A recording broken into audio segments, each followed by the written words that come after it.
बिस्मिल्लाहिर्रहमानिर्रहीम अस्सलाम वालेकुम। आज हम first year math chapter 2 exercise 2.4 question number 1 solve करेंगे, जिसमें कहा गया है write converse inverse and contrapositive of the following conditionals. Conditional means conditional statements हैं, उन्होंने कहा इस दर्जल कंडीशनल स्टेटमेंट्स या कंडीशनल्स हैं, उनके हमने कन्वर्स इनवर्स और कंट्रापोजिटिव लिखने हैं। ये हमें 4 पार्ट दिए गए हैं जिनके हमने कन्वर्स इनवर्स और कंट्रापोजिटिव लिखने हैं। तो कन्वर्स इनवर्स और कंट्रापोजिटिव लिखने से पहले हमें पता होना चाहिए कि कन्वर्स इनवर्स और कंट्रापोजिटिव क्या होता है या कंडीशनल स्टेटमेंट्स क्या होती हैं। तो सबसे पहले आपको स्टेटमेंट का पता होना चाहिए, फिर कंडीशनल स्टेटमेंट का पता होना चाहिए और इसके बाद कन्वर्स इनवर्स और कंट्रापोजिटिव का पता होना चाहिए। तो सबसे पहले हम स्टेटमेंट पढ़ लेते हैं जी, स्टेटमेंट क्या होती है, और उसके बाद हम कंडीशनल स्टेटमेंट पढ़ेंगे जी। स्टेटमेंट ये होती है कि अ स्टेटमेंट और प्रोपोजिशन, स्टेटमेंट को हम प्रोपोजिशन भी बोल सकते हैं, इज अ डिक्लेरेटिव सेंटेंस। ये एक डिक्लेरेटिव सेंटेंस होता है विच इज आइदर ट्रू और फॉल्स, जो ट्रू भी हो सकता है फॉल्स भी हो सकता है। डिक्लेरेटिव सेंटेंस मीन के हम वो सेंटेंस डिक्लेयर कर देते हैं। जैसा कि मैं कहता हूँ कि आज बारिश होगी, तो मैंने ये सेंटेंस एक डिक्लेयर कर दिया है कि आज बारिश होगी। अब ये दुरुस्त भी हो सकता है कि आज बारिश हो जाए और ये गलत भी हो सकता है कि बारिश ना हो। तो ये जो मैंने स्टेटमेंट दी है,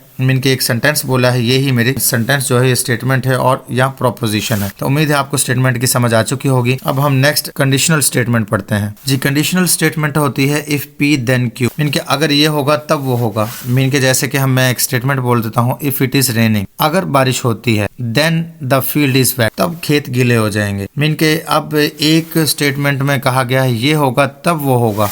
तो ये कंडीशनल स्टेटमेंट होती है कि एक बात को दूसरी के साथ हम शर्तिया तौर पर जोड़ दें। तो ये हमारी कंडीशनल स्टेटमेंट होती है। तो उम्मीद है आपको कंडीशनल स्टेटमेंट समझ आ चुकी होगी। अब हम पढ़ते हैं जी इनवर्स, कन्वर्स और कंट्रापोजिटिव क्या होते हैं। तो अब हमारे पास ये कंडीशनल स्टेटमेंट थी, अगर बारिश होगी तब खेत गीले होंगे। तो हमने इसे कहा जी इफ पी देन क्यू। तो इसे हम बोल सकते हैं कि पी इम्प्लाइज क्यू। इस तरह से भी स्टेटमेंट को हम लिख सकते हैं। तो नेक्स्ट हम इसका इनवर्स लिखते हैं कि इफ पी देन क्यू था तो हम लिख सकते हैं इनवर्स में if not P then not Q. अगर ये नहीं होगा तब वो भी नहीं होगा। तो ये इनवर्स हो जाता है, उलट हो जाती है बात कि if it is not raining, अगर बारिश नहीं होगी, then the field is not wet, तब खेत गीले नहीं होंगे। तो ये हमने इनवर्स कर दिया है सेंटेंस को। कन्वर्स इस तरह से होता है if q then p, mean के जो हमारे पास था इफ पी देन क्यू, हमने उसको ऑपोजिट कर दिया है कि इफ क्यू देन पी। जैसा कि हमने पहले कहा था कि it is raining then field is wet, तो यहाँ पर हमने कह दिया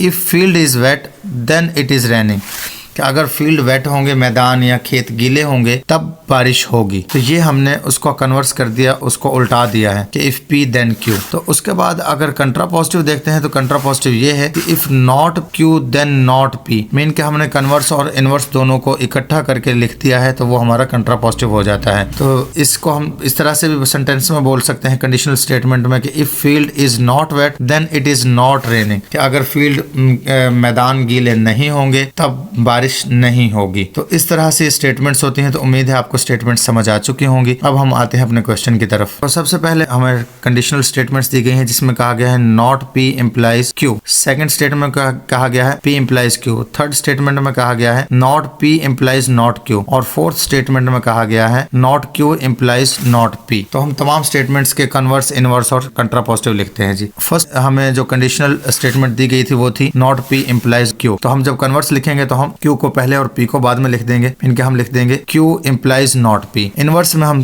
जस्ट लिख देंगे कि P इम्प्लाइज नॉट Q। और उसके बाद अगर कंट्रापोजिटिव कहते हैं तो हम कह देंगे कि not Q implies P, mean के हमने Q को पहले लिख लिया और उसके साथ नॉट भी लगा दिया है, और उसके बाद P को हमने बाद में लिखा है और उसके साथ से नॉट हटा दिया है। तो इस तरह से कंट्रापोजिटिव हो जाता है। और कन्वर्स में हमने ये किया है कि Q को पहले लिख दिया है और P को बाद में लिख दिया है, तो ये कन्वर्स हो गया है। और इनवर्स में हमने ये किया है कि P का साइन हमने हटा दिया है जबकि Q के साथ हमने साइन लगा दिया है। तो इस तरह साइन को उल्टा देना ये इनवर्स कहलाता है। जगह को रिप्लेस कर देना ये कन्वर्स कहलाता है। और अगर दोनों इनवर्स और कन्वर्स को इकट्ठा कर दिया जाए तो वो कंट्रापोजिटिव कहलाता है। तो उम्मीद है ये चीज समझ आ गई होगी। नेक्स्ट हमें स्टेटमेंट दी गई थी Q इम्प्लाइज P। तो कन्वर्स में हम लिख देंगे P इम्प्लाइज Q और इनवर्स में हम लिख देंगे not Q implies not P। और कंट्रापोजिटिव में हम टोटली ऑपोजिट लिख देंगे कि not P implies not Q। तो ये इस तरह से कंट्रापोजिटिव हो गया है। नेक्स्ट हमारे पास स्टेटमेंट थी जी not P implies not Q। तो हम इसको उल्टा देंगे कि नॉट P जो था वो हम बाद में और नॉट Q पहले लिख देंगे। तो इस तरह से ये कन्वर्स हो गया है। तो not Q implies not P। अगर हम इनवर्स करना चाहते हैं तो जस्ट हम साइन चेंज कर देंगे कि जो नॉट P है उसको हम P लिख देंगे और जो नॉट Q है उसे हम Q लिख देंगे। तो इस तरह से जो not P implies not Q था वो आ गया है P इम्प्लाइज Q। और कंट्रापोजिटिव में आ गया है Q implies implies P. Next statement थी हमारी not Q implies not P, जिसको हम कन्वर्स में लिख सकते हैं not P implies not Q. उसके बाद इनवर्स में हम लिख सकते हैं क्यू इम्प्लाइज पी और कंट्रापोजिटिव में हम लिख सकते हैं पी इम्प्लाइज क्यू। तो इस तरह से हमारे फर्स्ट क्वेश्चन सॉल्व हो चुका है। उम्मीद है आपको ये समझ आ चुकी होगी। मिलते हैं नेक्स्ट वीडियो में, तब तक के लिए अल्लाह हाफिज।